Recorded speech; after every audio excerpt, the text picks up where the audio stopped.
మేనిఫెస్టోని ఒకసారి చూపించి రిలీజ్ చేసిన తర్వాత మాట్లాడతాం.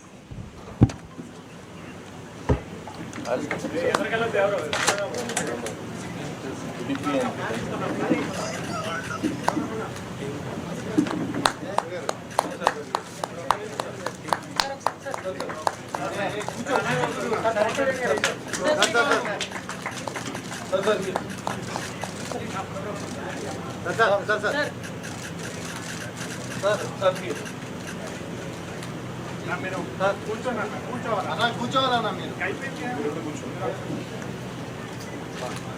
భాస్కర్ గారు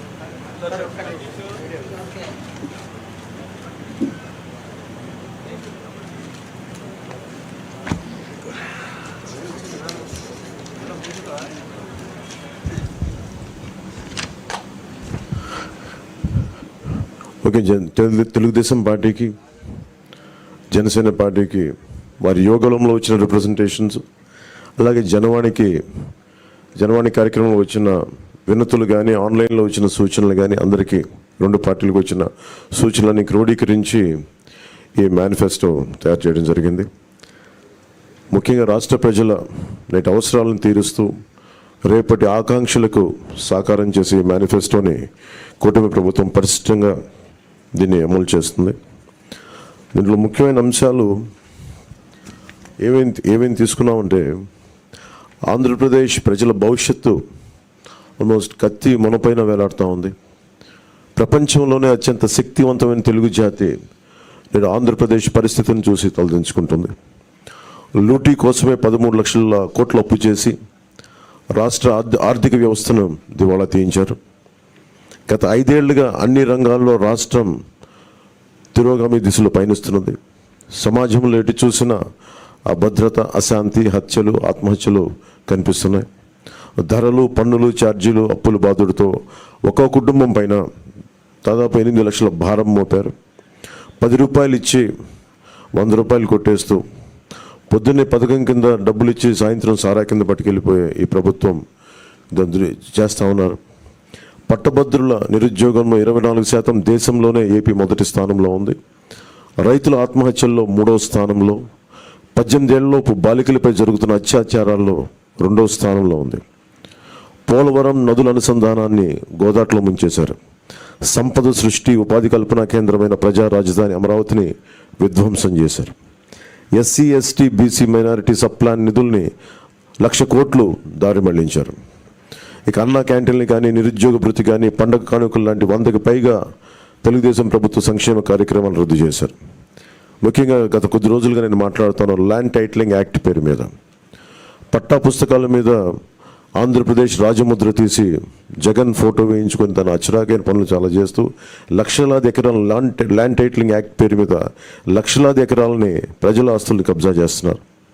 ల్యాండ్, శాండ్, వైన్, మైన్, గంజాయి, డ్రగ్స్, ఎర్రచందనం, రేషన్ బియ్యం మాఫియాలతో దాదాపు 8 లక్షల కోట్ల ప్రజాధనాన్ని కొల్లగొట్టారు. స్థానిక సంస్థల ఎన్నికల్లో బీసీ రిజర్వేషన్లని 10% కోత కోసి 16,800 రక్కి రాజ్యాంగ పదవులకి బీసీలకి దూరం చేశారు. విషపూరిత మద్యం పోసి 35 లక్షల మంది ఆరోగ్యాలను నాశనం చేశారు. 30,000 మంది ప్రాణాలు తీసి వారి భార్యలకి పసుపు తాడులు మంట కలిపారు. గృహ నిర్మాణం పేరుతో పేదల్ని అప్పుల పాలు చేశారు. ప్రశ్నించిన ప్రతిపక్షాలు ఎస్సీ, ఎస్టీ, బీసీ, మైనారిటీలని 600 మందిని హత్య చేశారు. వివేకానంద రెడ్డి గారి హంతకుల్ని ఇంకా కాపాడుతూనే ఉన్నారు. స్థానిక సంస్థలకు కేంద్రం ఇచ్చిన 12,000 కోట్ల రూపాయలని దారి మళ్లించారు. గ్రామ పట్టణాభివృద్ధిని దెబ్బతీశారు దారి మళ్లించి. ఈ విధ్వంస పరిస్థితులను చక్కదిద్ది రాష్ట్రాన్ని గాడిలో పెట్టేందుకే ఎన్నికల రూపంలో ఒక అవకాశం మన ముందుకు వచ్చింది. ఈ విధ్వంస పాలన సాగనంపి స్వర్ణాంధ్రను నిర్మించుకోవడానికే మా కూటమి అభ్యర్థులకి ఘన విజయం చేకూర్చాల్సిన అవసరం ప్రతి ఓటరు పైన ఉన్నదని విజ్ఞప్తి చేస్తున్నాం. తెలుగుదేశం పార్టీ చేసిన సూపర్ 6, అలాగే జనసేన ప్రతిపాదించిన షణ్ముఖ వ్యూహం, ఈ మూడిటితో కలిపి ముందుగా మేము 12తో ప్రారంభించి ఈరోజు సంపూర్ణంగా అన్ని ఎస్సీ, ఎస్టీ, అన్ని రకాల వర్గాలకి, ముస్లిం మైనారిటీలకి, క్రిస్టియన్లకి, అన్ని సంఘాల వాళ్ళకి, అన్ని రంగాల వాళ్ళకి చాలా సమగ్రంగా ఏర్పడిన కూటమి ఇది మన ఈ మేనిఫెస్టో. ఇది ముఖ్యంగా దీంట్లో నేను మీ దృష్టికి తీసుకొచ్చేది యువతకి 20 లక్షల ఉద్యోగాలు ఈ 5 సంవత్సరాల్లో, అలాగే నెలకి మనకి 3,000 రూపాయలు నిరుద్యోగ భృతి, స్కూల్కి వెళ్ళే ప్రతి విద్యార్థికి ఏడాదికి 15,000 రూపాయలు, ప్రతి రైతుకి ఏటా 20,000 ఆర్థిక సాయం, ప్రతి మహిళకి నెలకి 1,500 రూపాయలు 19 సంవత్సరాల నుంచి 59 సంవత్సరాల వరకు, ప్రతి ఇంటికి ఏడాదికి ఉచితంగా 3 గ్యాస్ సిలిండర్లు, మహిళలకి ఉచిత బస్సు ప్రయాణం,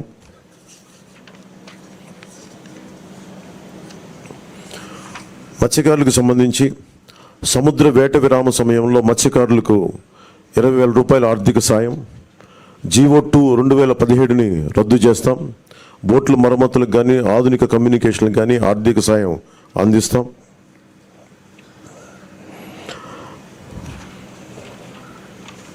ముఖ్యంగా ఆర్యవైశ్య సంక్షేమానికి ఆర్యవైశ్య కార్పొరేషన్కి తగు మేరకు నిధులు కేటాయింపు, చిరు వ్యాపారాలకు వడ్డీ లేని రుణాల సౌలభ్యం, స్వేచ్ఛాయుత వాతావరణంలో వ్యాపార నిర్వహణకు పటిష్ట చర్యలు, ముఖ్యంగా కన్యకా పరమేశ్వరి అమ్మవారి ఆత్మార్పణ దినోత్సవాన్ని అధికార కార్యక్రమంగా చేపడతాం.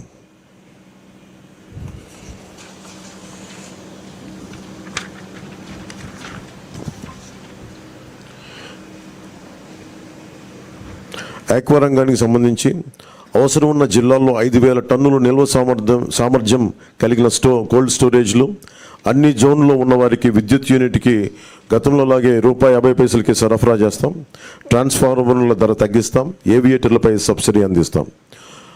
ఏ ఇసుక కోసం అయితే దోపిడీ చేసిందో జేపీ వెంచర్స్, దానికి ప్రజల నుంచి దాదాపు 39 మంది పైగా భవన నిర్మాణ కార్మికులు చనిపోయారు. మేమందరం వారికి అండగా ఉన్నందుకు ఈ రోజున వారికి సామాన్యులకి ఇసుక అందుబాటులో ఉండే విధంగా సమగ్రమైన ఇసుక విధానం, అలాగే ముఖ్యంగా విద్యార్థులకు సంబంధించి ఎయిడెడ్ కాలేజీలు, ప్రైవేట్ పీజీ విద్యార్థులకి ఫీజు రీయింబర్స్మెంట్ పునరుద్ధరిస్తాం, కాలేజీలకి రుసుము చెల్లించే సర్టిఫికేట్లు విద్యార్థులకు చిక్కులు లేకుండా చేస్తాం. ల్యాండ్ టైటిలింగ్ యాక్ట్ని రద్దు చేసి ప్రజలకి రక్షణ కల్పిస్తాం.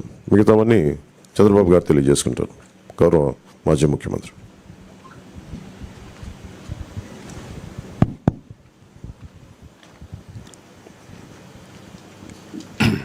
గౌరవనీయులు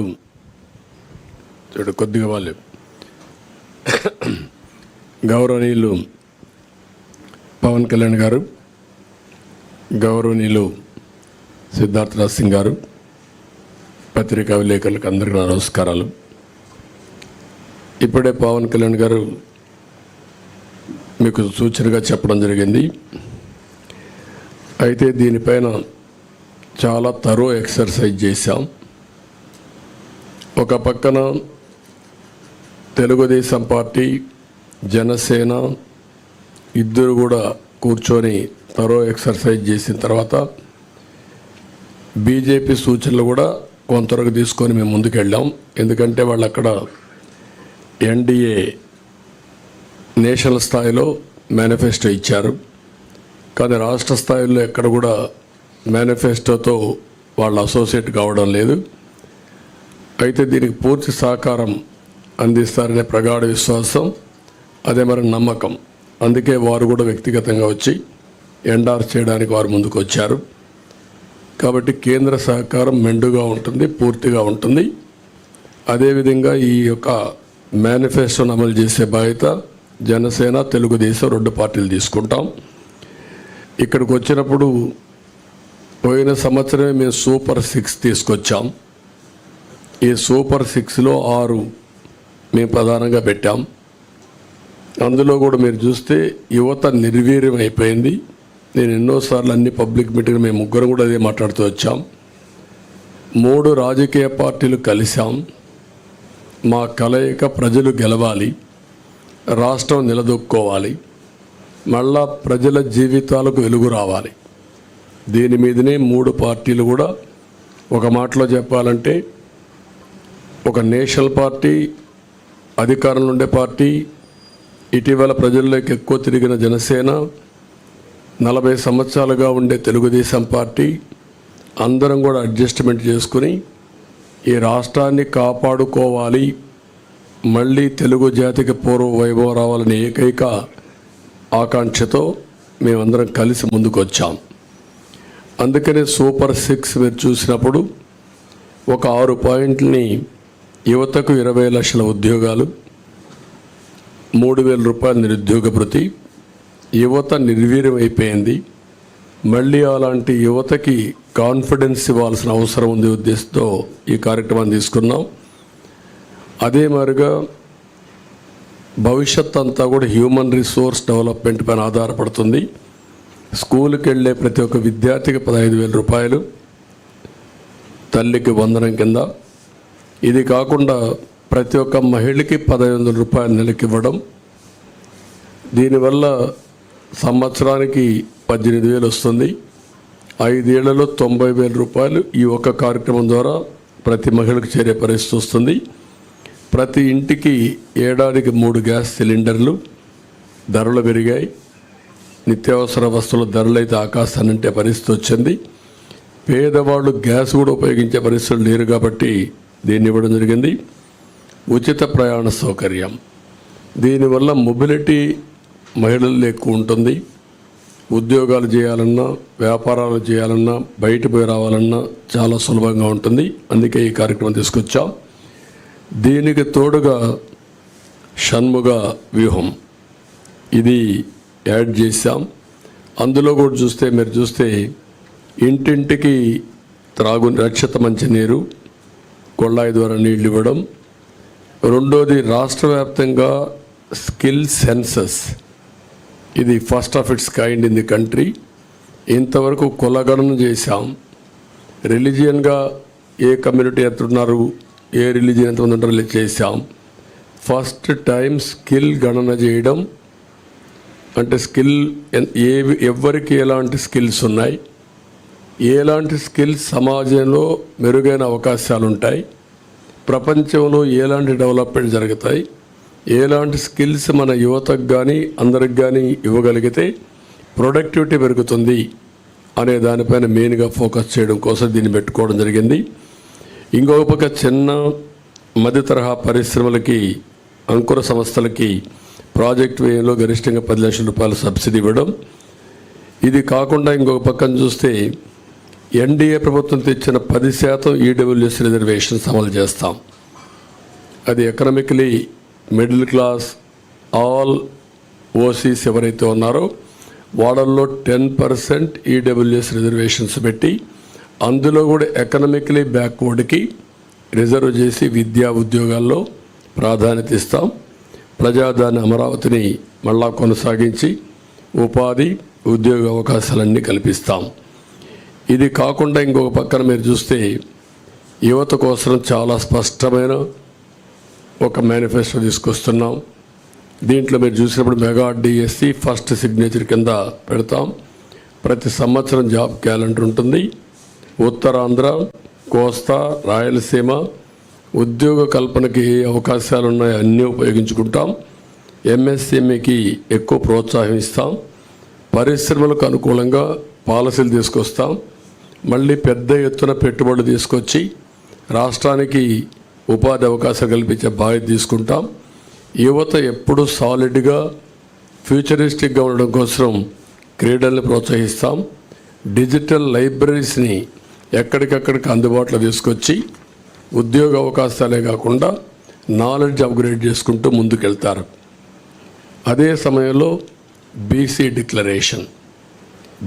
డిక్లరేషను మేము జైహో బీసీ పెట్టాం. బీసీ డిక్లరేషన్ తీసుకున్నాం. 50 సంవత్సరాలకే నెలకు 4,000 రూపాయలు పెన్షన్ బీసీలకు ఇస్తాం. బీసీలకు వాళ్ళ రక్షణ కోసం ప్రత్యేకమైన చట్టం ఒకటి తీసుకొస్తాం. బీసీ సబ్ ప్లాన్ ద్వారా 5 ఏళ్లలో 1,50,000 కోట్లు ఖర్చు పెట్టి తద్వారా వారి యొక్క వృత్తిపరంగా, చేతిపరంగా వాళ్ళకు పూర్తి సహకారం ఇచ్చి వాళ్ళ పైకి తీసుకొచ్చే కార్యక్రమాలు తీసుకుంటాం.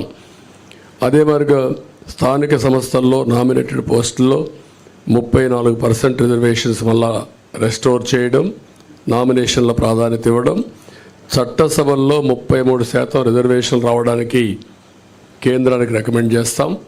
కేంద్రంతో సంప్రదిస్తాం. ఇది జరిగే వరకు వారికి అండగా ఉంటాం.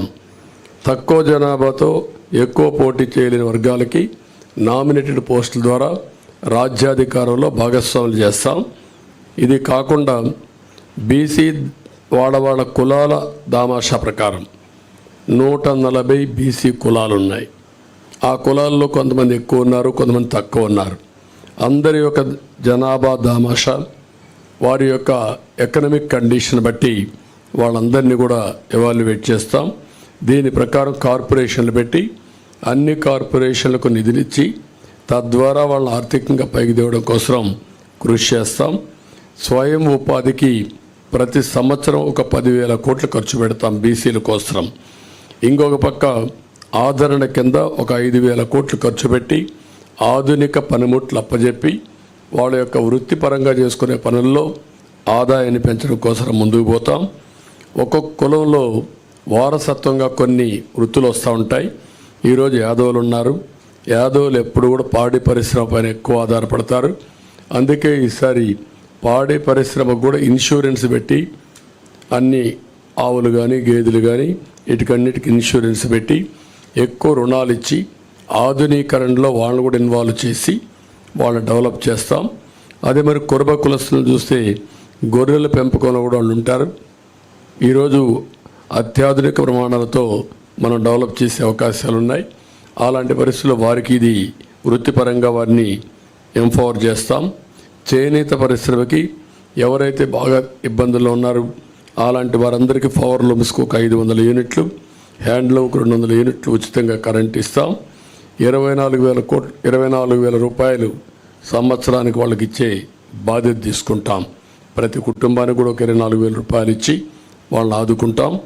ఇవి కాకుండా ఈరోజు నాయీ బ్రాహ్మణులకి వాళ్ళ గౌరవ వేతనం, దేవాలయాల్లో పనిచేసే అందరికీ 25,000 రూపాయలు గౌరవ వేతనం ఇప్పిస్తాం.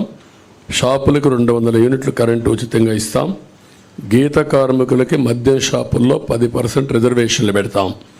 వడ్డరికి క్వారీల్లో 15% రిజర్వేషన్లు పెడతాం. రాయల్టీ, సీనరీ ఛార్జీల్లో మినహాయింపు ఇస్తాం. ఇది కాకుండా రజక, దోబిఘాట్ల నిర్మాణానికి ప్రోత్సాహాలు ఇస్తాం. అదే మరి దోబిఘాట్ల కోసం పవర్ కూడా 200 యూనిట్లు ఉచితంగా ఇచ్చి వాళ్ళని ఆదుకుంటాం. మత్స్యకారులు ఎవరైతే ఉన్నారో విరామ సమయంలో, వేటకు పోలేని సమయంలో 20,000 రూపాయల ఆర్థిక సహాయం చేసి 217 జీవోని రద్దు చేస్తాం. వారిని అన్ని విధాలు ఆదుకోవడానికి బోట్ల మరమ్మతులు కానీ, కొత్త బోట్లు కొనియడం కానీ ఇవన్నీ చేస్తాం. ఎక్కడికక్కడ ఏవైతే ఈ చిన్న చిన్న పోర్ట్స్ ఇవన్నీ ఉన్నాయో దానికి కూడా ప్రాధాన్యత ఇచ్చి వారిని ఆదుకోవడం కోసం ముందుకెళ్తాం. స్వర్ణకారుల అభివృద్ధి కోసం కొత్తగా ఒక కార్పొరేషన్ పెడతాం. వారిని కూడా ఆదుకుంటాం. ఎవరైతే ఈ ప్రభుత్వంలో అతి దారుణంగా తోట చంద్రయ్య, అమర్నాథ్ గౌడ్, జల్లయ్య యాదవ్, పాల సుబ్బారావు ఇలాంటి వ్యక్తులను అతి క్రూరంగా చంపేశారు, ఆ కేసులన్నీ రీఓపెన్ చేస్తాం. తప్పకుండా కఠినంగా యాక్షన్ చేసి వాళ్ళందరిపైన కఠిన చర్యలు తీసుకొని వాళ్ళ ఆత్మకు శాంతి కలిగే విధంగా బీసీల కోసం మేము పనిచేస్తాం. ఇంకొక పక్క మహిళలు ఉన్నారు. నేను ముందే సూపర్ 6లో 4 కార్యక్రమాలు మహిళలకే ఇచ్చాం. అదే సమయంలో డాక్రా సంఘాలకి ఎంపవర్ చేయడం కోసం 10 లక్షల రూపాయల వరకు రుణాలు ఇచ్చి, వడ్డీ లేని రుణాలు ఇచ్చి వాళ్ళని ఆదుకుంటాం. అదే సమయంలో ఈరోజు జరిగే విధానం చూస్తే 10 రూపాయలు ఇచ్చి 100 రూపాయలు అలాగే ఇస్తున్నారు, 1000 రూపాయలు దోచేస్తున్నారు. ఆ విధానానికి స్వస్తి చెప్పి సంపద సృష్టించడం తెలిసిన పార్టీలు ఇవి. అటు కేంద్రంలో ఉండే ఎన్డీఏ సంపద సృష్టిస్తూ ఉంది. అదేవిధంగా పవన్ కళ్యాణ్ గారు కూడా సంపద సృష్టించి ఆ సంపద పేదవాళ్ళకి చేర్చాలనేది ఆయన ఆలోచన. ఈ 3 పార్టీలు కూడా కలిసి సంపద సృష్టిస్తాం, ఆదాయాన్ని పెంచుతాం, పెంచిన ఆదాయాన్ని మళ్ళీ పేద ప్రజలకు అందజేస్తాం. అదే సమయంలో హ్యాండ్ హోల్డింగ్ చేసి మనం ఇచ్చిన డబ్బులతో ఎక్కువ ఆదాయాన్ని సంపాదించుకునే మార్గం కూడా చూపిస్తాం. మా సిద్ధాంతం చేపనివ్వడమే కాదు, చేపలు పట్టేది కూడా నేర్పించాలని, దానికి కావలసినటువంటి స్కిల్స్ కానీ వసతులు కానీ ఏర్పాటు చేసి వారిని పైకి తేవాలనేది మా ఆలోచన. దానికోసమే ఈరోజు P4 ఉంది. చాలామంది గుర్తుపెట్టుకోవాలి. ఈరోజు ఎకనామిక్ రిఫార్మ్స్లో P3 అంటే పబ్లిక్ ప్రైవేట్ పార్ట్నర్షిప్తో రోడ్లు వచ్చాయి, ఎయిర్పోర్ట్లు వచ్చాయి, పోర్ట్లు వచ్చాయి, టెలికమ్యూనికేషన్ వచ్చింది, పవర్ వచ్చింది, దీనివల్ల సంపద వచ్చింది, పోటీ పెరిగింది, సమర్థత పెరిగింది. అదే సమయంలో ఈరోజు మా ఆలోచన భవిష్యత్తులో P4 అంటే పబ్లిక్ ప్రైవేట్ పీపుల్స్ పార్ట్నర్షిప్. ఈరోజు 10% పై బాగా ఆర్థికంగా పైకి వచ్చిన వాళ్ళు, కనీసం ఒక 20 మంది కిందన ఆర్థికంగా వెనుకబడిన వాళ్ళని పైకి తెచ్చే సామాజిక బాధ్యత తీసుకోవాల్సిన అవసరం ఉంది. ఇది జరగాలి. అందుకే ఏ పని చేసినా పేదవారి కోసం చేయాలనుకుంటున్నాం. దీనికి ప్రత్యేకమైన శ్రద్ధ పెట్టాం. పేదరిక నిర్మూలన అసాధ్యం కాదు. ఈ టెక్నాలజీ పెద్ద హ్యాండీగా ఉంది మనకు. నాలెడ్జ్ ఎకానమీ సాధ్యం. ఇది చేయడం కోసం అందుకే మేము తీసుకున్నది కూడా మీరు చూస్తే కాంప్రహెన్సివ్గా తీసుకున్నాం. ఇక్కడ కూడా మీరు గుర్తుపెట్టుకోవాల్సింది 2047 చాలామందికి అనుమానం ఉంది. ఎట్లా చేస్తారని చెప్పి మాట్లాడుతున్నారు మా క్రిటిక్స్ అందరూ. సంపద సృష్టించడం తెలిసిన పార్టీ తెలుగుదేశం పార్టీ. ఆ సంపద సృష్టి కూడా ఆటోమేటిక్గా ఏదైతే ఉందో ఒక ఎకో సిస్టమ్ క్రియేట్ చేస్తే డెస్ట్రాయ్ చేయకపోతే కంటిన్యూగా ముందుకు పోయే పరిస్థితి వస్తుంది. దానికి ఒక నిదర్శనం ఒక హైదరాబాద్, లేకుంటే ఐటీ రంగం, అలాంటివన్నీ చేసి ముందుకెళ్తాం. అదే సమయంలో అంగన్వాడీ కార్యకర్తలను ఆదుకుంటాం. ఉద్యోగాలు చేసే మహిళలకు హాస్టల్ వసతి ఏర్పాటు చేసి వాళ్ళకు రక్షణగా నిలబడతాం. ఇంకొక పక్కన కొంతమంది గర్ల్స్ మధ్యలో చదువు ఆపేసి మళ్ళీ వాళ్ళు కంటిన్యూ చేయాలి అనే ఆలోచన ఉంది. అలాంటి వారికి కళలకు రెక్కలనే పథకం కింద ఇంట్రెస్ట్ ఫ్రీ లోన్ ఎంతైనా కానీ ఇచ్చి వాళ్ళని పైకి తీసుకొచ్చే బాధ్యత, వాళ్ళు సెటిల్ అయిన తర్వాత ఆ డబ్బులు తిరిగి కట్టే బాధ్యత, అది కూడా వడ్డీ లేకుండా కట్టే బాధ్యత తీసుకొస్తాం. పండుగ కానుకలు, పెళ్లి కానుకలు నేను కొన్ని దీంట్లో పెట్టకపోయినా అన్న క్యాంటీన్ ఇవన్నీ కూడా పునరుద్ధరిస్తాం. మళ్ళీ పేదవాళ్ళకు అండగా ఉంటాం. ఈ ప్రభుత్వంలో ఉద్యోగస్తులు చాలా నష్టపోయారు. వ్యవస్థ చిన్నాభిన్నమైపోయింది. వ్యక్తులు కూడా ఆ ఉద్యోగాలను చేసే వాళ్ళందరూ వ్యవస్థలు డెస్ట్రాయ్ అయినాయి. వ్యవస్థలు నిర్వీర్యం అయిపోయినాయి. నిధులు లేకుండా ఒక పక్క, భయపెట్టే ఒక పక్క, అస్తవ్యస్తమైనటువంటి విధానాలు వీటన్నిటిలో దెబ్బతిన్నారు. రెండోది వాళ్ళు కూడా చాలా నిరాశ నిస్పృహల మధ్యలో ఉన్నారు. ఒక మాటలో చెప్పాలంటే సమాజం మొత్తం దెబ్బతిన్నప్పటికీ ఉద్యోగస్తులైతే నిర్వీర్యమైపోయారు. వారి నమ్మకాన్ని కోల్పోయే పరిస్థితికి వచ్చారు. ప్రభుత్వంలో ఎప్పుడు ఉద్యోగస్తుల మొరేలు బాగుంటే వారే సంపద సృష్టించాలి, వారే సేవలు అందించాలి, వారి వల్ల కూడా ప్రగతి జరగాలి. మేము పాలిటీషియన్స్ పాలసీలు నిర్ణయిస్తాం, దాన్ని ఎగ్జిక్యూట్ చేసేది సమర్థవంతంగా ఉద్యోగస్తులు చేయాల్సిన అవసరం ఉంది. ఒక్క ఎగ్జాంపుల్ మీరు చూస్తే ఉపాధ్యాయులు ఎంత నిర్వీర్యమైపోయారంటే, ఒకప్పుడు మోస్ట్ రెస్పెక్టెడ్ కమ్యూనిటీ ఉపాధ్యాయుడు, తల్లి తండ్రి తర్వాత గురువు తర్వాత దైవం. అలాంటి ఉపాధ్యాయుడి నిస్సహాయ స్థితి, ఏం చెప్పుకోలేని పరిస్థితి. కడాన మద్యం షాపుల్లో కాపలాకు పెడితే అది కూడా నోరిప్పి చెప్పలేని పరిస్థితి. చెప్పితే కేసులు పెట్టడం. కనీసం వాళ్ళ రైట్స్ కోసం ఎప్పుడు కూడా ప్రజాస్వామ్యంలో ప్రజాస్వామ్య హక్కుల కోసం మాట్లాడే వ్యక్తులు ఇంటలెక్చువల్ కమ్యూనిటీ టీచర్స్. అలాంటి టీచర్స్ నోరిప్పలేని పరిస్థితి తీసుకొచ్చారు.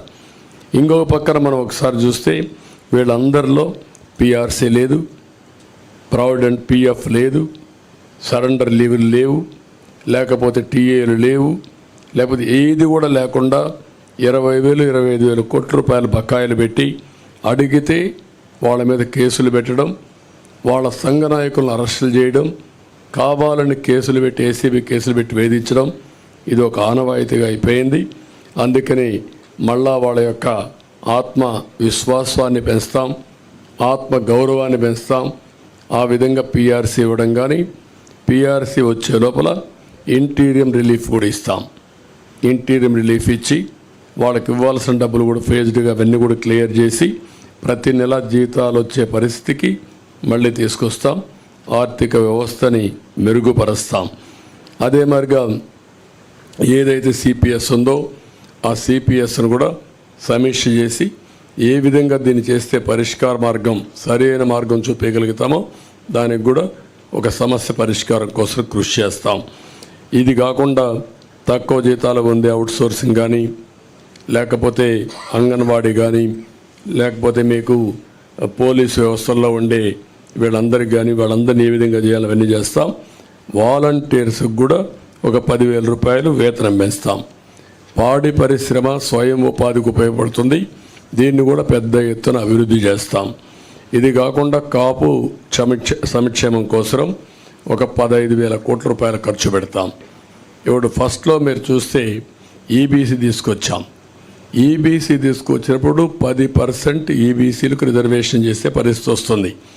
10% అంటే ఉద్యోగాల్లో, కాలేజ్ సీట్లలో 10% ఉంటుంది. అందులో కాపులు ఎక్కువ మంది ఓసీస్లో వెనుకబడిన వర్గాలు ఉంటే, ఆర్థికంగా వెనుకబడి ఉంటే వాళ్ళకి ఎక్కువ రిజర్వేషన్లు వస్తాయి. ఆ విధంగా దామాషా ప్రకారం వారి వారి ప్రాధాన్యతను బట్టి దానికి ఇచ్చే పరిస్థితి వస్తుంది. అవసరమైతే 5 ఏళ్ళకు ఒకసారి సమీక్ష చేసుకుంటాం, ఎకనామిక్ సర్వే చేపిస్తాం. ఆ సర్వే ప్రకారం ముందుకు పోతాం. ఇక్కడికి వచ్చినప్పుడు కాపు యువతకి, మహిళలకి నైపుణ్యాభివృద్ధి, స్వయం ఉపాధికి ఎక్కువ ప్రాధాన్యత ఇస్తాం. కాపు భవనాలు కూడా కట్టి వారిని ఆదుకుంటాం. అదే సమయంలో ఆర్యవైశ్య సంక్షేమం కోసం ముందుకు పోతాం. క్షత్రియ సంక్షేమం, అగ్రవర్ణాల్లో ఉండే ఇతర పేదలకు కూడా న్యాయం చేయడం, ఇవి చేస్తూనే ఈరోజు ప్రత్యేక కార్పొరేషన్ ఏర్పాటు చేసి ఎక్కడికక్కడ ఇవన్నీ ముందుకు తీసుకుపోతాం. ఇంకొక పక్క పెన్షన్ కూడా మొన్నే అనౌన్స్ చేశాం. 4,000 రూపాయలు పెన్షన్ ఇస్తున్నాం. అది కూడా ఏప్రిల్ నుంచి ఇస్తాం. పెంచిన పింఛను ఏప్రిల్ నుంచి ఇచ్చి, ఇంకొక పక్కన వికలాంగులకి, దివ్యాంగులకి 6,000 రూపాయలు ఇస్తాం. వైకల్పానికి పూర్తిగా అంటే 2 కాళ్ళు చేతులు లేకుండా అవస్థపడే వాళ్ళకి 15,000 రూపాయలు ఇస్తాం. కిడ్నీ, తలసేమియా వంటి దీర్ఘ వ్యాధులు ఉండే వాళ్ళకి 10,000 రూపాయలు పింఛన్ ఇస్తున్నాం. ఇది కాకుండా 2 సెంట్లు ఇంటి జాగా గ్రామీణ పట్టణ ప్రాంతాల్లో, గ్రామాల్లో 3 సెంట్లు ఇస్తాం. ఇవి కాకుండా మీరు ఒకసారి చూస్తే ఇప్పటికే మంజూరైన పట్టాలకు ఇళ్ళు కట్టిస్తాం. ఎవ్వరికి ఇంటి జాగాలు క్యాన్సిల్ చేయం. అదే సమయంలో అక్కడే ఇళ్ళు కట్టించే పరిస్థితి తీసుకొస్తాం. ఇళ్ళు లేని ప్రతి ఒక్కరికి టిట్కో ఇళ్ళు ఇమీడియట్గా హ్యాండ్ ఓవర్ చేస్తాం. ఇవి కాకుండా అందరికీ ఇళ్ళు కట్టించే పరిస్థితి తీసుకొస్తాం. ఎస్సీ ఎస్టీ సంక్షేమానికి కట్టుబడి ఉన్నాం. జిల్లాల వారీగా వర్గీకరణ కూడా చేస్తాం. ఎస్సీ ఎస్టీలకు 50 సంవత్సరాలకే పింఛన్ ఇస్తాం. సప్లాన్ నిధులు వారి అభివృద్ధి కోసమే ఖర్చు పెడతాం. ఏజెన్సీలో ఆదివాసీ ఉపాధ్యాయులు నియామకం చేస్తాం. జీవో నెంబర్ 3 మళ్ళీ రివైవ్ చేస్తాం. ఎస్సీ ఎస్టీ సంక్షేమ పథకాలన్నీ తీసుకొచ్చి ఎస్సీలపైన దాడులు చేసిన వారందరిపైన కఠిన చర్యలు తీసుకొని వారిలో ఒక నమ్మకాన్ని క్రియేట్ చేస్తాం. ఎస్సీ ఎస్టీ బ్యాక్లాగ్ పోస్టులు కూడా పూర్తి చేస్తాం. ముస్లిం మైనారిటీ సంక్షేమం కోసం వాళ్ళకు కూడా 50 ఏళ్ళకే పింఛన్ ఇవ్వడం, ఈద్గాలు, కబరిస్తాన్లు ఇవన్నీ కూడా స్థలాలు కేటాయించడం, విజయవాడ సమీపంలో ఆది హౌస్ కట్టడం, నూరు భాషా కార్పొరేషన్కి ఏటా ఒక 100 కోట్ల రూపాయలు కేటాయించడం, మైనారిటీ ఫైనాన్స్ కార్పొరేషన్ ద్వారా 5 లక్షల వరకు వడ్డీ లేని రుణాలు ఇవ్వడం, ఇమాం మౌజంలకి 10,000 రూపాయలు, 10,000, 5,000 గౌరవ వేతనాలు ఇవ్వడం, అర్హత ఉన్న ఇమాములకి ప్రభుత్వ కాజీలుగా నియమించడం, మసీదుల నిర్వహణకు ప్రతి నెల 5,000 రూపాయల ఆర్థిక సహాయం, హాజ్ యాత్రకు పోయే ఒక్కొక్క ముస్లింకి 1,00,000 రూపాయల ఆర్థిక సహాయం చేయడం చేస్తాం. క్రిస్టియన్ సంక్షేమానికి కట్టుబడి ఉన్నాం. వారికి కూడా ఏమేమి ఉన్నవన్నీ చేస్తాం. అదే సమయంలో వ్యవసాయం 9 hours అన్ఇంటరప్టెడ్ కరెంట్ ఇస్తాం. సోలార్ పంప్ సెట్స్ అన్నీ ఫ్రీగా పెట్టించి తద్వారా వాళ్ళు ఉత్పత్తి చేసుకున్న కరెంటు వాళ్ళు వాడుకొని మిగిలిన కరెంటు గ్రిడ్కి ఇచ్చే ఏర్పాటు చేస్తాం. అంటే ప్రతి ఒక్క పంప్ సెట్ వాళ్ళకు సోలార్ ఇస్తాం. సోలార్ ఇచ్చిన తర్వాత వాడు వాడుకోవచ్చు. వాడుకోగా మిగిలిన కరెంటు గ్రిడ్కి ఇస్తే డబ్బులు ఇచ్చే ఏర్పాటు చేస్తాం. కేంద్ర ప్రభుత్వం ఇచ్చినటువంటి రూప్ టాప్ సోలార్ ఎనర్జీ కూడా ఇంటిగ్రేట్ చేస్తాం. అక్కడ కూడా వాళ్ళ ఇండ్లకు వాడుకొని మిగిలిన కరెంట్ ఇవ్వచ్చు. ఒక్కొక్కసారి వాళ్ళకు అవసరమైతే మళ్ళా గ్రిడ్ నుంచి డ్రా చేసుకోవచ్చు. 2 విధాలుగా. అంటే ఒకసారి ఎండలున్నప్పుడే సోలార్ వస్తుంది, వర్షాలు వచ్చినప్పుడు రాలేకపోవచ్చు. అలాంటప్పుడు గ్రిడ్ నుంచి ఇస్తాం. అలాంటి వస్తువుని ఏర్పాటు చేసి ఏ ఊరికి ఆ ఊరు కరెంటు ఉత్పత్తిలో డీసెంట్రలైజేషన్ ఆఫ్ పవర్ జనరేషన్కి ముందు పోతాం. అంటే ఒక్కొక్క ఊర్లో చేస్తాం, ఒక సబ్స్టేషన్ యూనిట్ తీసుకుంటాం, సర్ప్లస్ డెఫిసిట్ అక్కడనే మేనేజ్ చేస్తాం. అప్పటికి కూడా షార్ట్ ఫాల్ ఉంటే గ్రిడ్ మేనేజ్మెంట్కి వెళ్తాం. అంటే మా ఉద్దేశం ఎక్కడ వీలైతే అక్కడ పంప్డ్ ఎనర్జీ కూడా పెడతాం. పంప్డ్ ఎనర్జీ పెట్టి ఎప్పుడైతే కరెంట్ రాని పీక్ టైంలో ఈ పంప్డ్ ఎనర్జీ ద్వారా పవర్ జనరేట్ చేసి ముందుకెళ్తాం. అదే సమయంలో ధరల స్థిరీకరణ నిధి ఏర్పాటు చేస్తాం. ఏవైతే సబ్సిడీ ద్వారా అన్నీ ఆపేశారు, వాళ్ళు ఇచ్చే 7,500 రూపాయలు తప్ప ఏది ఇవ్వడం లేదు. ఇప్పుడు దాన్ని మేము 20,000 రూపాయలు చేస్తున్నాం. ఇది కాకుండా మళ్ళీ ఏవైతే యంత్రాలు కానీ ఇవన్నీ కూడా ఏమేమి చేయాలో అవన్నీ చేస్తాం. కౌలు రైతులకు గుర్తింపు కార్డులు ఇస్తాం. ఇంకొక పక్క ప్రతి పార్లమెంట్లో 1,000 ఎకరాలు ఏవైతే ZBNF ఉందో సేంద్రియ వ్యవసాయం ఒక మోడల్ ఫార్మ్స్ తయారు చేస్తాం. దీన్ని ఇంకా బాగా విస్తరించి ఒక ఆదర్శంగా ముందుకు తీసుకెళ్తాం. ఎక్కడికక్కడ గిడ్డంగులు, కోల్డ్ స్టోరేజ్ ఇవన్నీ ఇంప్రూవ్ చేస్తాం. డ్రిప్ ఇరిగేషన్ 90% సబ్సిడీ ఇస్తాం. ఇది కాకుండా సెరికల్చర్ రైతులను ఆదుకుంటాం. అగ్రికల్చర్ మనం అక్వాకల్చర్ రైతులకు కూడా ఒక యూనిట్కి ₹50 కరెంట్ ఇస్తాం. ఇంకొక పక్క ల్యాండ్ టైటిలింగ్ యాక్ట్, ఇది nothing but Jagan land grabbing act. అతను ల్యాండ్ గ్రాబ్ చేయాలనుకుంటున్నాడు, అందుకే ఇలాంటి నల్ల చట్టాలు తీసుకొస్తున్నాడు. దీని పేరే జగన్ ల్యాండ్ గ్రాబింగ్ యాక్ట్. సొంతం కోసం పెట్టుకొని ఇలాంటి వ్యక్తులందరినీ ప్రోత్సహించి ప్రభుత్వ ఆస్తులపైన కత్తిపెట్టి బెదిరించి భయభ్రాంతులు చేసి ఎవరైనా మాట్లాడినా లేకపోతే వాళ్ళకు అవసరం ఉన్నా లాగేసుకునే పరిస్థితి వస్తారు. ఇప్పటికే ఈ రాష్ట్రంలో 40 ఏళ్ళు 50 ఏళ్ళు సంపాదించిన ఆస్తులు మెడ మీద కత్తిపెట్టి రాయించేసుకున్నారు. అది ఒక పోర్టు కావచ్చు, లేకపోతే ఇంకొక పక్క ఒక భూమి కావచ్చు, ఒక ఇండస్ట్రీ కావచ్చు, లేకపోతే ఒక క్వారీ కావచ్చు, ఒక మైనింగ్ కావచ్చు, ఏదైనా సరే మీరు చూస్తే మొత్తం రాగించుకున్నారు.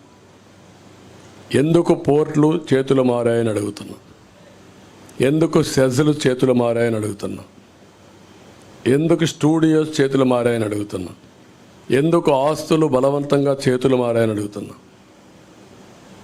There is no answer. ప్రతి ఒక్కరూ ఏ స్థాయికి వచ్చారంటే మా ప్రాణాలు ఉంటే చాలు, మేము బ్రతికితే చాలు, ప్రాణాలుంటే వేరే ప్రాంతాలకు పోయి 10 రూపాయలు సంపాదించుకుంటాం, ఇక్కడుండి మేము ప్రాణాలు పోగొట్టుకోలేమనే ఉద్దేశంతో సరెండర్ చేసేసారు. 30 ఏళ్ళు 40 ఏళ్ళు సంపాదించిన ఆస్తులవి. అలాంటి దుర్మార్గమైన కార్యక్రమాలు జరిగాయి. అవన్నీ కూడా నేను ఎగ్జాంపుల్ చెప్పమంటే అన్నీ చెప్పడానికి సిద్ధంగా ఉన్నా. రేపు గవర్నమెంట్ వస్తానే ఒకటి కాదు ఎందుకు మారాయో నేను అడుగుతున్నా. కాకినాడ సెజ్ ఎందుకు మారింది, కాకినాడ పోర్ట్ ఏంటి, గంగవరం పోర్ట్ అన్నీ ఒకటి కాదు. మైనింగ్ ఈరోజు సిలికా మైనింగ్ మన గూడూరు దగ్గర ఉన్నాయి.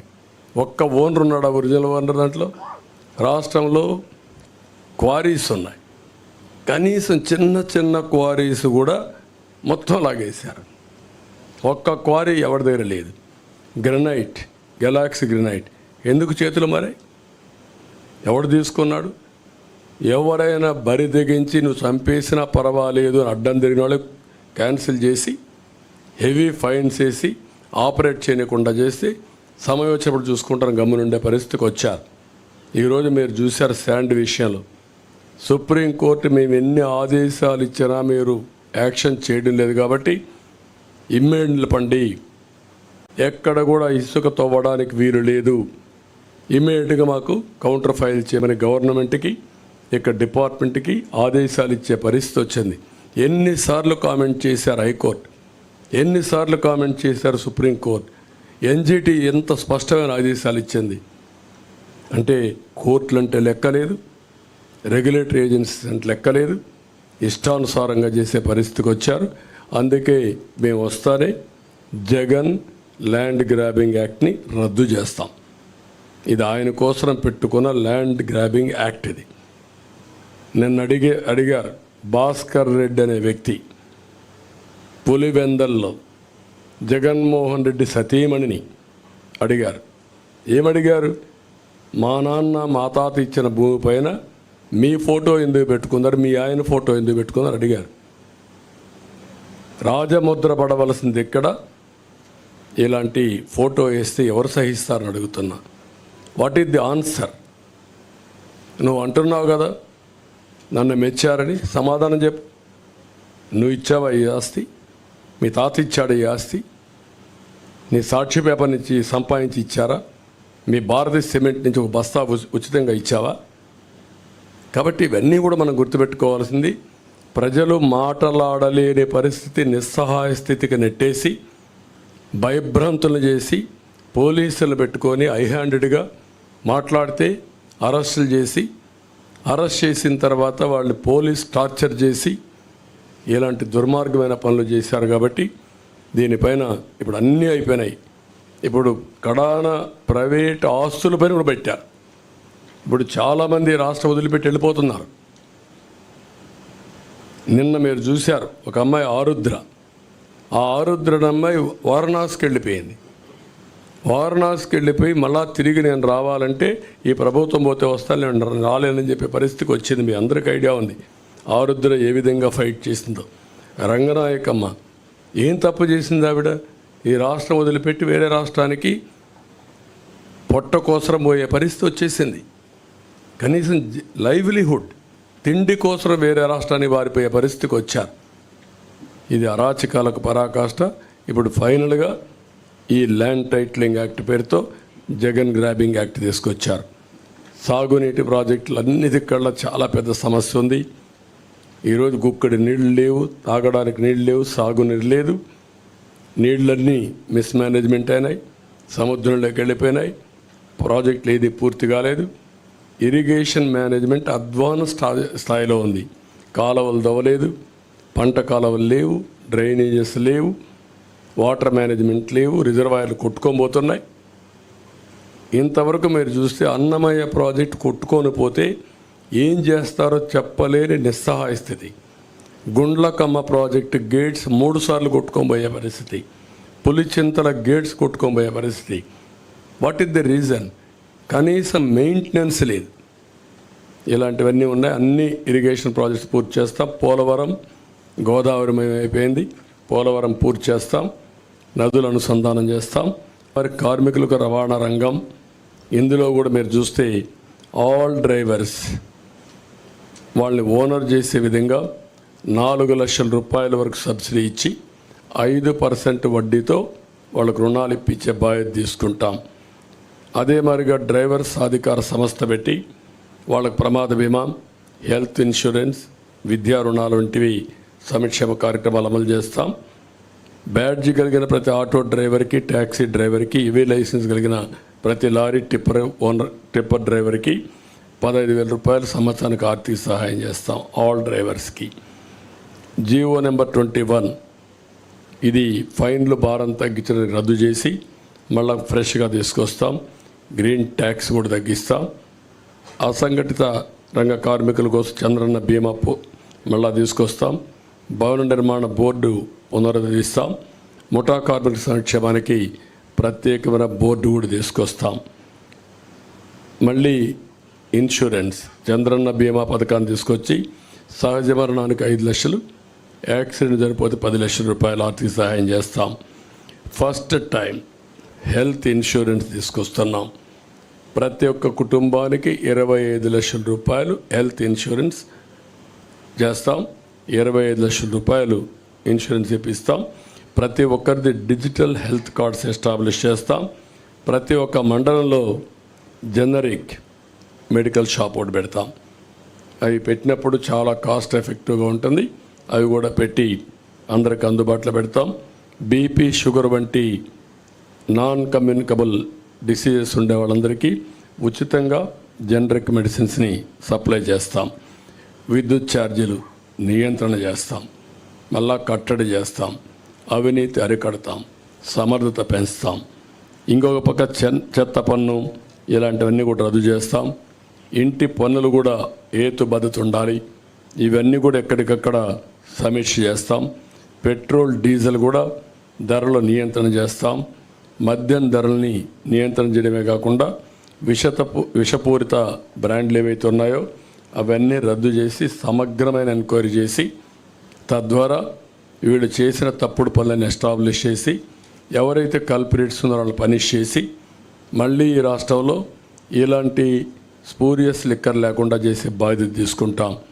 అన్నా క్యాంటీన్లు ఏర్పాటు చేస్తాం. ఇంకొక పక్కన రేషన్ పంపిణీ విధానం కూడా సమీక్ష చేస్తాం. Fee reimbursement, aided colleges, private fee విద్యార్థులకు ఫీజు ఇప్పిస్తాం. కాలేజీలకే రుసుము చెల్లించి మళ్ళీ సర్టిఫికెట్ రాకుండా పోవడం, ఎగ్జామ్స్ రాకుండా పోవడం ఇలాంటి సమస్యలు లేకుండా చేస్తాం. ఉచిత ఇసుక విధానాన్ని తీసుకొస్తాం. దానికి సమగ్ర పాలసీ తీసుకొస్తాం. పగడ్బందీగా కన్స్ట్రక్షన్ యాక్టివిటీ జరిగే విధంగా కార్యక్రమం తీసుకొస్తాం. విద్య కేజీ టు పీజీ సిలబస్ అంతా కూడా రివ్యూ చేస్తాం. రాష్ట్రంలో అనేక స్కూళ్ళు 117 జీవో వల్ల మూతపడిపోయినాయి. అవన్నీ ఏం చేయాలో చేస్తాం. విదేశ విద్యని మళ్ళీ ప్రారంభిస్తాం. మళ్ళీ అందరికి వర్తిస్తాం. 100 రోజుల్లో గంజాయి, అదే మరిగా ఏదైతే డ్రగ్స్, ఈ రెండు కంట్రోల్ చేస్తాం. ఐరన్ హ్యాండ్తో డీల్ చేస్తాం. ఉక్కు పదంతో అణిచివేస్తాం. ఎట్టే పరిస్థితుల్లో ఈ రాష్ట్రంలో డ్రగ్స్ ఉండడానికి వీల్లేదు, గంజాయి ఉండడానికి వీల్లేదు. 5 ఏళ్లలో ఒక్కసారి కూడా సమీక్ష చేయనటువంటి బాధ్యత లేని ముఖ్యమంత్రి. ఊరూరా నిత్యావసర మంచినీళ్ళు దొరకలేదు కానీ గంజాయి దొరికే పరిస్థితి వస్తూ ఉంది. అదే సమయంలో ఆక్వాకల్చర్ని అభివృద్ధి చేస్తాం. సమగ్ర అభివృద్ధి, ఇవన్నీ జరగాలంటే సమగ్ర అభివృద్ధితో ముందుకు పోవాల్సిన అవసరం ఉంది. ఆ సమగ్ర అభివృద్ధి చేస్తాం. మౌలిక సదుపాయాలను కూడా పూర్తిగా డెవలప్ చేస్తాం. గ్రామాల దగ్గర నుంచి రోడ్ ఇన్ఫ్రాస్ట్రక్చర్ ఉన్నది బెస్ట్ ఇన్ఫ్రాస్ట్రక్చర్ తయారు చేస్తాం. గ్రామాల నుంచి మండల హెడ్ క్వార్టర్ కానీ, మండలాల నుంచి జిల్లాలకు కానీ, జిల్లాల నుంచి మార్కెట్ ప్లేసెస్కి కానీ, పోర్ట్స్కి కానీ బెస్ట్ ఇన్ఫ్రాస్ట్రక్చర్, అది కూడా రోడ్ ఇన్ఫ్రాస్ట్రక్చర్ డెవలప్ చేస్తాం. దీనికి ఒక ప్రత్యేకమైన పాలసీ తీసుకొస్తాం. వాటర్ కూడా ప్రతి ఒక్క ఇంటికి చెడుగా కార్యక్రమం చేస్తాం. ప్రజా రాజధాని, ఈ రాజధానితోనే వెల్త్ క్రియేషన్ సాధ్యం. ఈ ప్రజా రాజధానిని మళ్ళీ పునరుద్ధరిస్తాం. పూర్వ వైభవం తీసుకొస్తాం. అదే సమయంలో ఇది ప్రజల రాజధాని కాకుండా ప్రతి ఒక్కరికి ఉద్యోగ కల్పన చేసే విధంగా ఉండేట్టుగా రాష్ట్రానికి ఆదాయం పెంచే కేంద్రంగా తయారు చేసే బాధ్యత తీసుకుంటాం. పారిశ్రామికరణ, తెలుగుదేశం మేము ముగ్గురం కలిసి దీనికి పర్ఫెక్ట్గా తీసుకెళ్తాం. పర్యాటకానికి చాలా స్కోప్ ఉంది, ఉద్యోగాలు వస్తాయి. ఈ రాష్ట్రంలో అనువైన ప్రదేశాలు ఉన్నాయి. ఇవన్నీ కూడా ఎక్స్ప్లోర్ చేసి ముందుకు పోతాం. అన్నింటికంటే ముఖ్యంగా ఫుడ్ ప్రాసెసింగ్కి ఎక్కువ ప్రాధాన్యత ఇస్తాం. ఈరోజు ఒకప్పుడు షుగర్ ఫ్యాక్టరీస్ బాగుండేటివి, ఇప్పుడు షుగర్ ఫ్యాక్టరీస్కి ఆదరణ లేదు. కానీ ఆల్టర్నేటివ్ ఫుడ్ ప్రాసెసింగ్ వస్తున్నాయి. అవన్నీ తీసుకొచ్చి రాయితీనిచ్చి ఎక్కడ పండే పంటల ఆధారంగా ఫుడ్ ప్రాసెసింగ్ తీసుకొచ్చి తద్వారా అక్కడ ఉపాధి కల్పిస్తాం. వాల్యూ అడిషన్ వస్తుంది. రైతులు కూడా గిట్టుబాటు ధర వస్తాయి. ఇది కాకుండా అతి ముఖ్యమైన విషయం దేవాలయాలు, బ్రాహ్మణుల సంక్షేమానికి కూడా మేము కట్టుబడి ఉన్నాం. ఇందులో మీరు చూస్తే హిందూ దేవాలయాలు, సత్రాల పరిరక్షణకు కూడా ఒక ఎండోమెంట్ బోర్డు ఏర్పాటు చేస్తాం. ముస్లిం ప్రాపర్టీస్కి ఎట్లయితే వర్క్ బోర్డ్స్ పెడుతున్నామో అక్కడ కూడా చాలా స్ట్రిక్ట్గా ఉంటాం. హిందూ ప్రాపర్టీస్ కూడా ఎవరంటే వాళ్ళు కబ్జా చేయడానికి వీలు లేదు. ఇవన్నీ తీసుకొస్తాం. అక్కడ కూడా మసీదులకు ఆర్థిక సహాయం కానీ ఇమాములకు ఇచ్చినట్టు ఇక్కడ కూడా మీరు ఒకసారి చూస్తే వార్షిక ఆదాయం 50,000 రూపాయలు ఉన్న ఆలయాల్లో పనిచేస్తున్న అర్చకులకి కనీస వేతనం 15,000 రూపాయలు పెంచుతున్నాం. ఇంకొక పక్కన 50,000 కంటే తక్కువ ఉంటే 10,000 రూపాయలు ఇవ్వాలని చెప్పి నిర్ణయించాం. వైదిక ఆగమ శాస్త్ర సంబంధాల విషయాల్లో ఆయా ఆలయాలే ఫైనల్. ఈరోజు చాలా వరకు ప్రార్థనాలయాల్లో కూడా ఇంటర్ఫేర్ అయ్యారు పాలకులు. ఇది చాలా దుర్మార్గమైన కార్యక్రమం. కడాన రాముడు తల నరికేస్తే మేము అక్కడికి పోతే మా మీద కేసులు పెట్టారు. ఇంతవరకు ఎవరా తల నరికేశారో చెప్పలేకపోయారు. అంటే దేవుణ్ణి కూడా కాపాడితే నేరం అయిపోయింది ఈ పాలనలో. అలాంటిది నా మీద పెట్టిన 24 కేసుల్లో 23 కేసుల్లో రాముడి తల తీసేసిన కేసు కూడా ఒకటి. అంటే ఎంత దుర్మార్గంగా, ఎంత దారుణంగా పోతున్నారో మీరు గుర్తుపెట్టుకోవాల్సిన అవసరం ఉంది. వీళ్ళు ఇంకా మాట్లాడే నైతిక హక్కు ఏముందో నాకైతే అర్థం కావడం లేదు. అదే మరి ఇంకొక పక్క బ్రాహ్మిన్స్ అందరికీ ప్రతి ఒక్క ట్రస్ట్లో ఒక మెంబర్గా పెడుతున్నాం. ఎందుకంటే వాళ్ళ మీద ఒక విశ్వాసం ఉంది. వాళ్ళ దేవాలయాల పునరుద్ధరణ కానీ దేవాలయాల్లో దీపాలు పెట్టి నైవేద్యం ఇచ్చేసేది కాబట్టి వాళ్ళకు ఆ గౌరవం పెంచాల్సిన అవసరం ఉంది. ఇంక్లూడింగ్ తిరుమల తిరుపతి దేవస్థానంతో సహా ప్రతి ఒక్క బోర్డులో వాళ్ళని ఒక మెంబర్గా పెడతాం. వాళ్ళ సాంప్రదాయాలు అవన్నీ కూడా వాళ్ళు పాటించే పరిస్థితి వస్తుంది. ఇంకొక పక్కన తిరుపతి ఒంటిమిట్ట లాంటి పుణ్యక్షేత్రాలని అక్కడుండే అవన్నీ కూడా మన ఆగమ శాస్త్రాలు కావచ్చు, మన సాంప్రదాయాలు కావచ్చు, అవన్నీ కూడా కాపాడడం కోసం మళ్ళీ ఇవన్నీ ముందుకు తీసుకెళ్తాం. Brahmin corporation, Brahmin cooperative credit society కూడా బలోపేతం చేస్తాం. ఇంకొక పక్కన బ్రాహ్మిన్స్ అంతా అపరకర్మ చేసుకోవడానికి ప్రతి నియోజకవర్గంలో ఒక భవనం కావాలన్నారు, అవి కూడా కట్టిస్తాం. ఇవన్నీ చేసి బ్రాహ్మిన్స్ అంతా వేద విద్య అభ్యసించిన నిరుద్యోగులు కూడా ఉన్నారు, వాళ్ళకు కూడా ఒక 3,000 రూపాయల ఆర్థిక సహాయం చేస్తాం నిరుద్యోగ భృతి కింద. ఇవి కాకుండా ఇంకొక పక్క ఉత్తరాంధ్ర అభివృద్ధికి మేము కట్టుబడి ఉన్నాం. విశాఖపట్నం ఆర్థిక రాజధానిగా చేస్తాం. పెద్ద ఎత్తున ఇండస్ట్రీస్ తీసుకొస్తాం. అదే మాదిరిగా భావనపాడు, విశాఖపట్నం ఎయిర్పోర్ట్ ఇవన్నీ చేసి విశాఖపట్నానికి పూర్వ వైభవం తీసుకొస్తాం. లా అండ్ ఆర్డర్ కంట్రోల్ చేస్తాం. ఈ కబ్జాలు అరికడతాం. రాయలసీమని హార్టికల్చర్ హబ్గా చేస్తాం.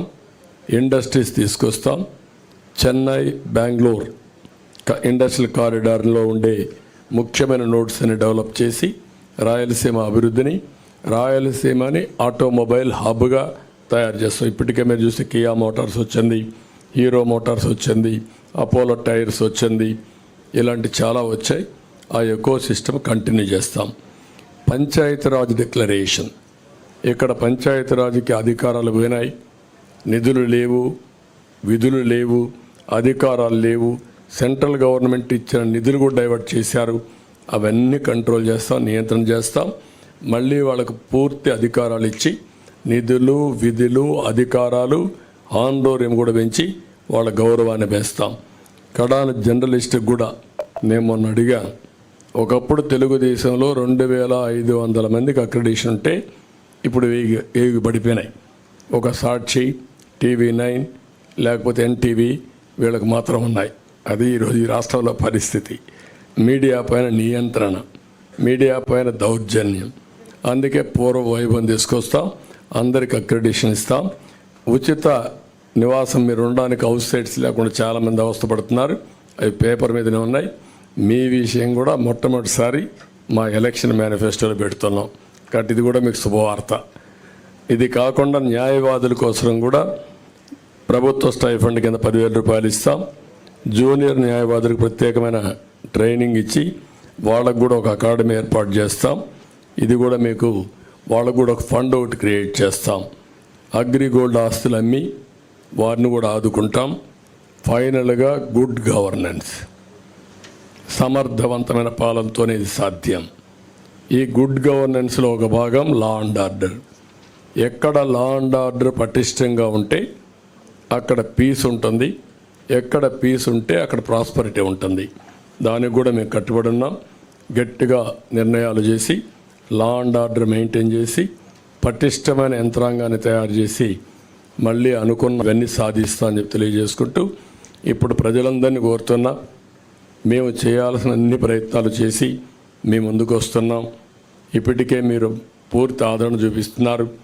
3 పార్టీల అభ్యర్థుల్ని 25 పార్లమెంట్లు, 175 అసెంబ్లీ, 3 పార్టీ అభ్యర్థులు ఎక్కడుంటే అక్కడ ఓట్లేసి అందరినీ గెలిపించే బాధ్యత తీసుకోమని ఆశీర్వదించమని ప్రజలందరినీ కోరుతున్నాం.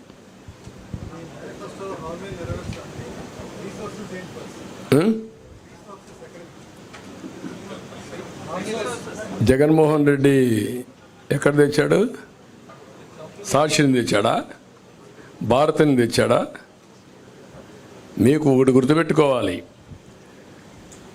క్లియర్గా 2019లో రిసోర్సెస్ ఉపయోగించడం సమర్థవంతంగా ఉపయోగించి వెల్త్ క్రియేట్ చేశాం.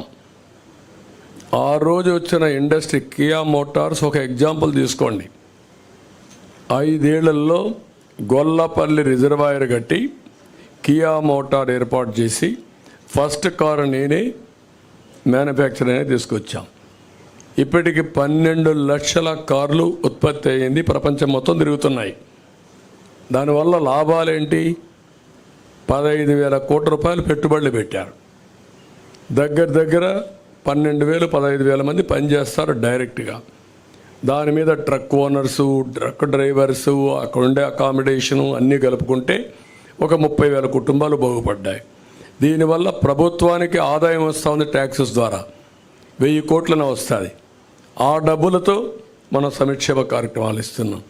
మీరు ఒక్క ఎగ్జాంపుల్ చెప్పండి, 5 ఏళ్లలో ఒక్క పరిశ్రమ వచ్చిందా?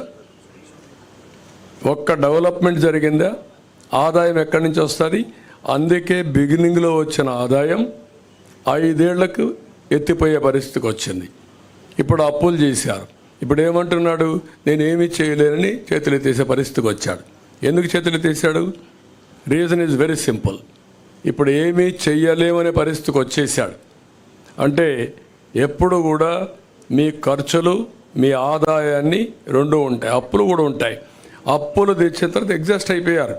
నీకు అప్పిచ్చేవాళ్ళు లేడు, ఇప్పుడు అప్పిచ్చేవాళ్ళు లేరు, ఆదాయం వచ్చే మార్గాలు లేవు. ఆదాయ మార్గాలు మొత్తం క్లోజ్ చేసేసాం. అప్పులు ఇచ్చేవాళ్ళు చేతులెత్తే పరిస్థితికి వచ్చారు. ఇప్పుడు మిమ్మల్ని జప్తు చేసే పరిస్థితికి వచ్చారు. చేతులెత్తడం కాదు, జప్తు చేసే పరిస్థితికి వచ్చారు. ఒక్క అమరావతి ఒక ఎగ్జాంపుల్. 2,70,000 కోట్ల రూపాయలు ఆయన బటన్ నొక్కారంటున్నాడు. ఒక్క అమరావతిలో 3 లక్షల కోట్ల రూపాయలు యాజ్ ఆన్ టుడే ప్రజల ఆస్తి ఆవిరైపోయింది. వై? మీరేమీ చేసి ఉండక్కర్లేదు. యాజ్ ఇట్ ఈజ్ అమరావతిని వదిలిపెట్టుంటే 3 లక్షల కోట్లు వచ్చేది. దీనికి వ్యతిరేకంగా మీరేం చేశారు? 13 లక్షల కోట్లు అప్పు చేశారు. దానికి వడ్డీ కట్టాలి. అస్తవ్యస్త ఆర్థిక విధానాల వల్ల, విధ్వంసం వల్ల ఈ రాష్ట్రం సర్వనాశనం అయింది. ఆ మాట చెప్తున్నాం. ఎవరైతే మీరు అడిగే క్వశ్చన్కి 94, 95లో జీతాలు ఇవ్వలేని పరిస్థితి హైదరాబాద్లో. గుర్తుపెట్టుకోండి, 3 నెలలకు ఒకసారి జీతాలు ఇచ్చాను. తర్వాత అక్కడి నుంచి నిర్ణయాలు చేశాం. 2004కు మిగుల బడ్జెట్, మిగుల కరెంటు సంపాదించాం. ఏం చేసామని ఆలోచిస్తే సంస్కరణలు తీసుకొచ్చాం, సంపద సృష్టించాం, ఆదాయాన్ని పెంచాం.